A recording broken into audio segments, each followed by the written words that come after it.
দেখো বন্ধুরা, নিয়ে নিয়েছি সেই শাক, সুস্বাদু শাক মাখা। কেমন লেগেছে একবার তোমরা কমেন্ট করে বলো খেয়ে।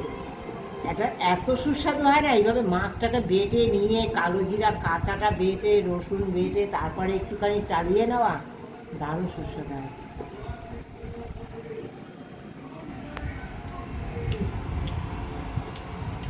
দারুণ বন্ধুরা, দারুণ আছে।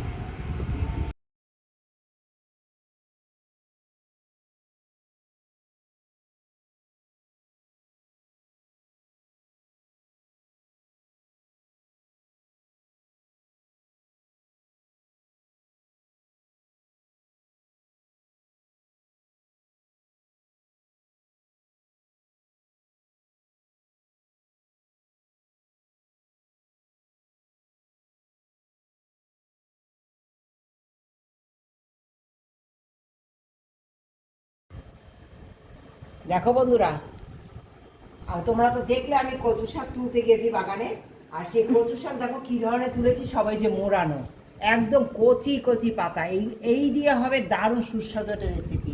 হ্যাঁ, কারণ কি বলতো, আমার এই রেসিপিটার জন্য এরকম কচি শাকই দরকার।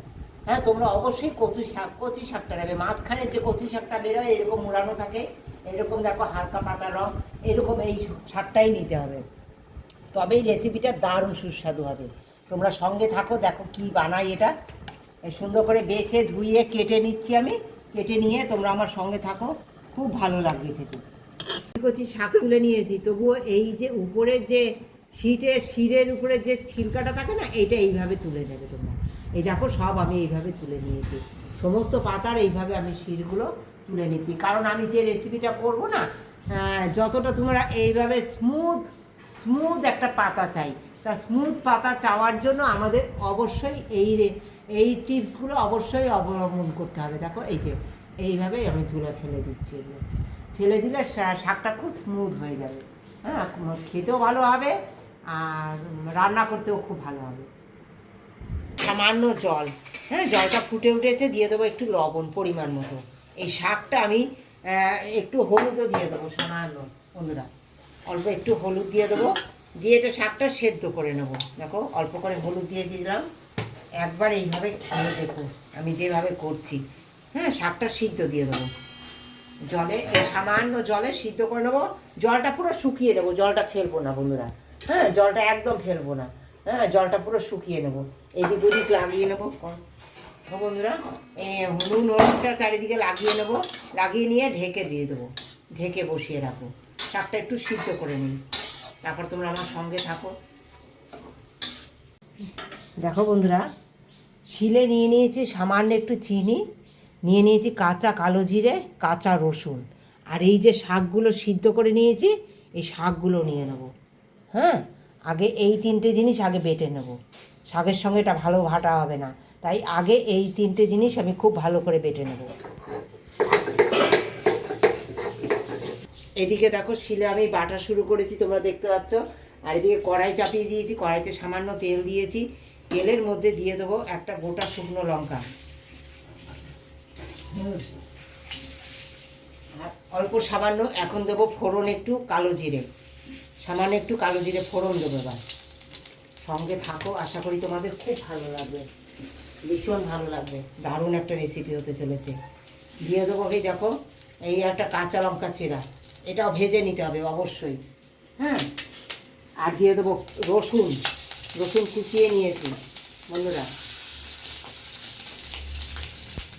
সাইডে দিয়ে দেবে। কাঁচা লঙ্কাটা সাইডে দিয়ে দেবে। দুটো মাছও দেখো ভেজে নিয়েছি আমি, দুটো পার্শে মাছ ভেজে নিয়েছি। কী করি দেখো, এইবার দিয়ে দেবো পেঁয়াজ কুচানো, হালকা করে ভেজে নেবো বন্ধুরা। ভাজা মাছটাও একসঙ্গে বেটে নেবো। শাকটা বাটার আগে এই ভাজা মাছটাও আমি দেখো এইভাবে বেটে নেবো, পুরো একদম কাটা শুদ্ধ, একদম কাটা সব ঘুরিয়ে যাবে। এই যে শুকনো লঙ্কা কাঁচা লঙ্কা ভেজে নিয়েছি, এইগুলো এবার দিয়ে দেবো এর মধ্যে। এগুলো বেটে নিতে হবে অবশ্যই, তাহলে তো বাটাটা ভালো হবে না।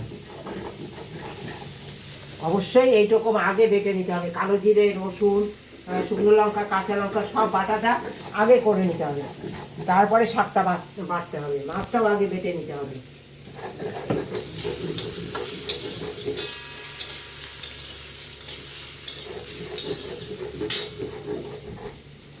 কী করে আমি বেটে নিলাম আগে দেখো, এই মাছ, রসুন, কাঁচা লঙ্কা ভাজা, শুকনো লঙ্কা ভাজা, হ্যাঁ, কালো জিরে সব মিহি করে বেটে নেওয়ার পরে আমি শাকগুলো এবার বাটবো, সমস্ত শাকটা বেটে নেব। বেটে নিয়ে কী করি তোমরা সঙ্গে থাকো। পেঁয়াজটা ভালো হচ্ছে? হ্যাঁ, পেঁয়াজটা ঠিক এরকম পর্যায়ে ভাজা হয়েছে, এই অর্ধেকটা পেঁয়াজ আমি শিলে নিয়ে নেবো। দেখো এই শাকের সঙ্গে এবার বাটবো অর্ধেকটা। তোমরা পেঁয়াজ রসুন বেশিও দিতে পারো, তাতে অসুবিধা নেই, হ্যাঁ, আর খানিকটা থাকবে কড়াইতে। দেখো এই যে খানিকটা ভাজা হচ্ছে, এটা আর একটু ভাজা হবে বন্ধুরা।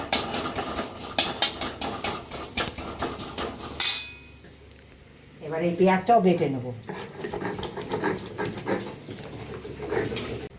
এই বাটাটা এবার দেখো, এই সমস্ত পেঁয়াজ দিয়ে সব কিছু বাটা হচ্ছে না, এই বাটা সব দিয়ে দেবো। দেখো এই যে মিশাচ্ছি, আমি শিলে মিশিয়ে নিচ্ছি, এই মিশিয়ে নিয়ে আমি দিয়ে দেবো কড়াইতে। এই যে পেঁয়াজ বাটা, এই পেঁয়াজ বাটার মধ্যে দিয়ে দেবো।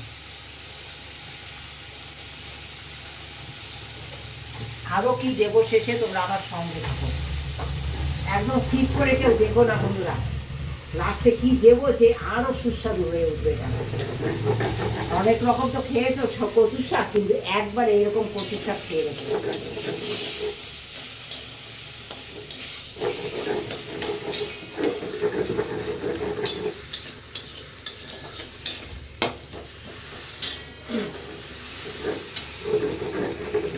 কম বেশি, হ্যাঁ, অনেক বেশি লঙ্কাও দিতে পারো, বেশি আরও পেঁয়াজ দিতে পারো, রসুনও বেশি দিতে পারো, অবশ্যই দিতে পারো, তাতে অসুবিধা নেই। হ্যাঁ, আমার যতটা পরিমাণ আমি দেওয়ার দরকার আমি ততটাই দিয়েছি, কিন্তু তোমরা এটা বেশি কম করতে পারো।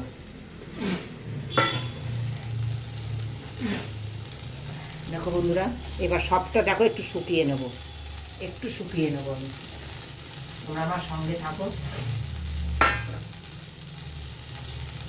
হয়ে গেছে আমার শুকানো, একটু জল জল ভাব ছিল, সেটা শুকিয়ে নিয়েছি, হ্যাঁ, সুন্দর শুকিয়ে গেছে। এবার দিয়ে দেবো দেখো লেবুর রস, একটু লেবুর রস দিয়ে দিচ্ছি। এইভাবে লেবুর রস দিয়ে একবার খেয়ে দেখো, এই কচুর শাক দারুণ স্বাদ হয়। মাছ দিয়ে কাঁচা কালো জিরে বেটে, রসুন দিয়ে বেটে একবার খেয়ে দেখো। ভাজা রসুন দিয়ে তো দিয়েছি, কিন্তু কাঁচা রসুন, কাঁচা কালো জিরে এইভাবে বেটে, এটা দেখো হয়ে গেছে। কী করে বুঝবে? এটা দেখো কড়াই থেকে উঠে যাচ্ছে, হ্যাঁ, নাড়াবার সময় কড়াই থেকে উঠে যাচ্ছে, এটা একদম রেডি। নামিয়ে দেবো বন্ধুরা, সার্ভ করার জন্য একদম রেডি। অনেক রকম খেয়েছো, একবার এইভাবে মাছ দিয়ে খেয়ে দেখো না। এবার দেবো কি দেখো, তোমরা সঙ্গে থাকো। যেহেতু এটা বাটা, বাটায় একটা জিনিস না দিলে একদম অসম্পূর্ণ থেকে যাবে, সেটাই এবার দেবো শেষে, সঙ্গে থাকো। দেবো, এবার দিয়ে দেবো কাঁচা সর্ষে তেল। এই কাঁচা সর্ষে তেল দিয়ে দিলাম, একবার এইভাবে খেয়ে দেখো কাঁচা সর্ষে তেল দিয়ে। হ্যাঁ, তোমরা খেয়ে দেখো কেমন লাগে, শুধু কমেন্ট করে জানিও যে সত্যি কেমন লেগেছে। লাস্টে এই কাঁচা সর্ষে তেলটা দেবে, এটা দারুণ সুস্বাদু হয়ে ওঠে, দারুণ, ভীষণ ভালো লাগে। যদি তোমাদের ভালো লাগে অবশ্যই কমেন্ট করে জানিও। ভালোবাসা দিয়ে যারা ফুল ওয়াচ করেছো তাদেরকে অনেক ধন্যবাদ, অনেক ভালোবাসা আমার তরফ থেকে। ভালোবাসা দিয়ে এভাবে পাশে থেকো, সঙ্গে থেকো। আমার তরফ থেকে যদি কোনো ভুল ত্রুটি হয়ে থাকে তোমাদের বাড়িতে যাওয়ার, সে বিষয়ে তোমরা আমাকে কমেন্টে জানিও। যে কোথাও কখনো হয়তো ভুল করে লাইক দিতে ভুলে যায়, বা কমেন্টে কোনো বিষয়ে কোনো ভুলভ্রান্তি থাকলে সেটা অবশ্যই জানিও।